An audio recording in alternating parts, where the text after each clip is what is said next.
আসসালামু আলাইকুম everyone, welcome to Nilu রসগর। কেমন আছেন আপনারা? আশা করি ভালো আছেন। আমিও আল্লাহর রহমতে আপনাদের দোয়ায় ভালো আছি।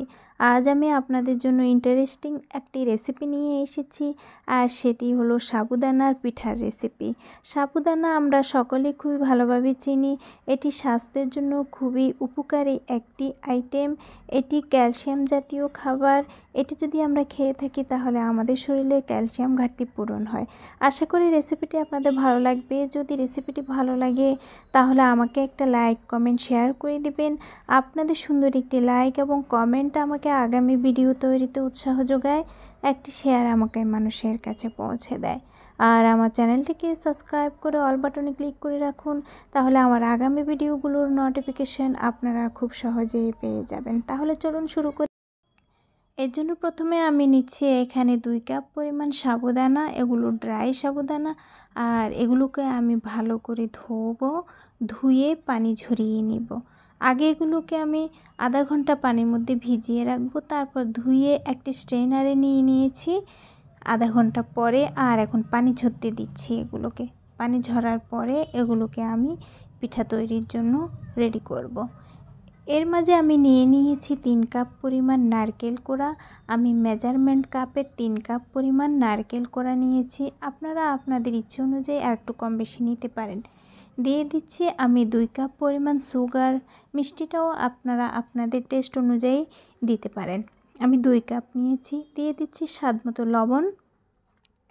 আমি 1 টিস্পুন পরিমাণ দিয়েছি। দিয়ে দিচ্ছি হাফ টিস্পুন দারুচিনির গুঁড়া। আমি আস্ত দারুচিনি ব্যবহার করিনি, আমি গুঁড়ো দারুচিনি, এলাচির গুঁড়ো দিয়েছি হাফ টিস্পুন এবং লংয়ের গুঁড়ো দিয়েছি হাফ টিস্পুন। আপনারা লংয়ের গুঁড়াটা স্কিপ করতে পারেন, তবে দিলে সুন্দর একটি স্মেল বের হয়। এখন নারকেলের সাথে চিনিটাকে আমি ভালোভাবে হাত দিয়ে ময়ান করে মিক্স করে নিব, যতক্ষণ পর্যন্ত না এই চিনিটা গলে নারকেলের সাথে মিশে যাবে এবং নারকেলটা অনেকটাই যেন সফট হয়ে যায়, ততক্ষণ পর্যন্ত আমি এটিকে হাত দিয়ে ময়ান করব। দেখুন ভালোভাবে ময়ান করে নিচ্ছি। ময়ান হয়ে গিয়েছে, চিনিটাও যথেষ্ট পরিমাণে গলে পানি হয়ে গিয়েছে, নারকেল থেকেও অনেক পানি বেরিয়ে গিয়েছে। এবার ড্রাই সাবুদানাগুলোকে আমি এখন নিয়ে নিচ্ছি। যেই সাবুদানাটা ধুয়ে আমি পানি ঝরতে দিয়ে দিয়েছিলাম। দেখুন 2 কাপ সাবুদানা ফুলে কতগুলো সাবুদানা হয়ে গিয়েছে। এখন এগুলোকেও আমি ভালোভাবে হাত দিয়ে মিক্স করে নিব নারকেলের সাথে। দেখুন এইভাবে ভালোভাবে কিন্তু মিশিয়ে নিতে হবে। আমি মিশিয়ে নিচ্ছি। প্রথমে মনে হচ্ছে যে একটু শক্ত, আসলে কিন্তু শক্ত না। যখন এগুলোকে আমি ভালোভাবে হাত দিয়ে মথে নিব তখন এগুলো অনেকটাই সফট হয়ে যাবে। এই যে দেখুন সফট হয়ে গিয়েছে। এরপরে আমি এখানে এগুলোর বাইন্ডিংয়ের জন্য দিয়ে দিব এরকম মেজারমেন্ট কাপে 2 কাপ পরিমাণ চালের গুঁড়া। আপনারা ময়দাও ব্যবহার করতে পারেন, তার পরিবর্তে এখানে অর্ধেকটা ব্যবহার করবেন, অর্থাৎ আমি 2 কাপ ব্যবহার করব চালের গুঁড়া। আর আপনারা যদি ময়দা ব্যবহার করেন তাহলে 1 কাপ দিবেন। বেশি ময়দা দিলে খেতে মনে হবে যেন আঠা আঠা, খেতে ভালো লাগবে না।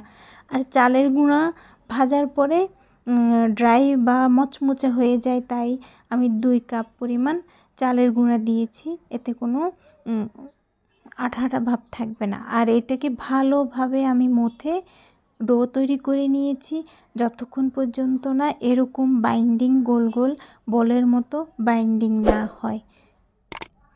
দেখুন এরপরে এভাবে আমি পিঠাগুলোকে গোল গোল বলের মতো করে তৈরি করে নেব। আপনাদের সুবিধার জন্য আমি আরেকটা দেখিয়ে দিচ্ছি। এরকম গোল গোল আপনারা আরেকটু যদি সাইজে ছোট করতে চান ছোট করতে পারেন, বড় করতে চাইলে বড়ও করতে পারেন। আমি এই সাইজেরটা আমার কাছে স্ট্যান্ডার্ড মনে হয়েছে, তাই আমি এই সাইজেরটা করে নিচ্ছি। আমার সবগুলো বানানো হয়ে গিয়েছে। এবার আমি চুলায় চলে যাব ভাজার জন্য। আমি এরকম ডিপ একটা কড়াই বসিয়ে দিয়েছি। ডিপ কড়াইতে যদি এই ধরনের বল সাইজের যেই কোনো আইটেম ফ্রাই করা হয় তাহলে একটু ডুবো তেলে ফ্রাই করলে দেখতে রেসিপিটি ভালো দেখা যায়, সুন্দরভাবে ফ্রাই হয়। তেল দিয়ে দিয়েছি একটু বেশি পরিমাণে, যেন ডুবো তেলে ভাজতে পারি। এগুলো ভাজার সময় কিন্তু ভিতরে খুব বেশি একটা তেল যায় না, কিন্তু ডুবো তেলে ভাজার জন্য একটু বেশি পরিমাণ তেলই কড়াইয়ের মধ্যে দিতে হয়। আর তেলটা কিন্তু খুব হাই টেম্পারেচারে গরম হবে না, মিডিয়াম লো টেম্পারেচারে গরম হবে। আর এটা মিডিয়াম থেকেও কম গরম অবস্থায় পিঠাগুলোকে দিতে হবে। যেহেতু এগুলো বল সাইজের পিঠা, তাই এগুলোকে অল্প গরম তেলের মধ্যে দিলে পিঠাগুলোকে ভালোভাবে ফ্রাই করা যায়। বেশি গরম তেলে যদি পিঠাগুলো দেন তাহলে উপর দিয়ে পুড়ে যাবে আর ভিতরেরটা কাঁচা থেকে যাবে। তাই অল্প গরম তেলের মধ্যে পিঠাগুলোকে দিতে হবে এবং লো ফ্লেমে এগুলোকে 7 থেকে 10 মিনিট পর্যন্ত ভাজতে হবে। তাহলে হবে কি, আপনার উপরটা অনেকটা ক্রিস্পি হবে আর ভেতরটা ভালোভাবে বয়েল হয়ে যাবে। হাই ফ্লেমে যদি ভাজেন তাহলে উপরেরটা তাড়াতাড়ি ক্রিস্পি হয়ে যাবে এবং ভিতরটা কাঁচা থেকে যাবে, বোঝাই যাবে না যে পিঠার ভিতরে হয়েছে কি হয়নি। খুবই মজাদার একটি পিঠা। আর মনে রাখবেন, এইগুলো দিয়ে কিন্তু সাথে সাথে নাড়ানাড়ি করবেন না। যখন উপরের কোটিংটা একটু বয়েল কোটিং হয়ে আসবে তখন যেয়ে একটু কাঁটা চামচ বা চিকন কিছু দিয়ে একটু নেড়ে নেড়ে দিবেন, যেন নিচে দিয়ে লেগে না যায়। এই অবস্থায় কিন্তু ফ্লেমটাকে একেবারে লো ফ্লেমে রাখতে হবে, না হলে পিঠাগুলো পুড়ে যাবে বা ভালোভাবে ভিতরে বয়েল হবে না। আমি সবগুলোকে একটা কাঁটা চামচের সাহায্যে এভাবে ঘুরিয়ে ঘুরিয়ে উল্টিয়ে দিচ্ছি। আর এভাবে ঘুরিয়ে ঘুরিয়ে উল্টিয়ে যদি পিঠাগুলোকে আপনারা ফ্রাই করেন তাহলে চারপাশে পিঠার সুন্দর একটা কালার আসবে। আর যদি ভালোভাবে সুন্দর করে নেড়ে বা উল্টি না দেন তাহলে এগুলোর এক পাশটা ব্রাউন থাকবে, এক পাশটা ব্ল্যাক হবে, মানে অর্থাৎ চারপাশটা সমানভাবে হবে না। এগুলো এরকম গোল্ডেন ব্রাউন হয়ে আসলে পিঠাগুলোকে আমি নামিয়ে ফেলবো। দেখুন নামিয়ে ফেলছি। আমি একটি প্লেটের মধ্যে টিস্যু বিছিয়ে দিয়েছি অতিরিক্ত তেলটা টিস্যুর উপর পড়ে যাওয়ার জন্য, এতে করে পিঠার গায়ে কোনো তেল থাকবে না। আমি সমস্ত পিঠাগুলোকে তুলে নিচ্ছি। দেখুন এগুলো কত সুন্দর হয়েছে। এগুলো দেখতে যেমন সুন্দর হয়েছে, খেতেও অনেক মজাদার হয়েছে।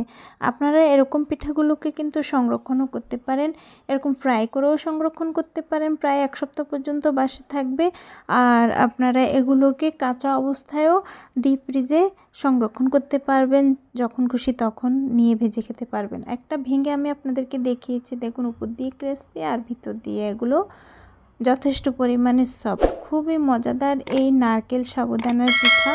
আশা করি রেসিপিটি আপনাদের ভালো লেগেছে। ভালো লাগলে অবশ্যই ট্রাই করবেন।